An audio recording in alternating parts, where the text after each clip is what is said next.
నా యందు నిలిచియుండుడి. యోహాను 15:4.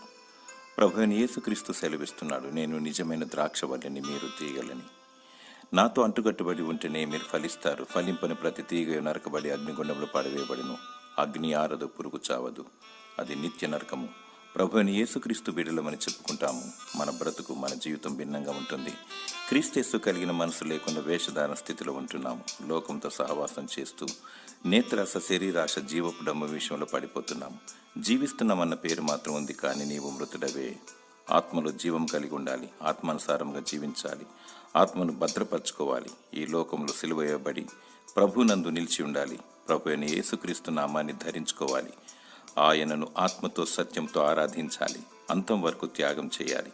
నిత్య రాజ్యమును పొందుకోవాలి. దేవుడు నిన్ను దీవించి ఫలింపచేయునుగాక.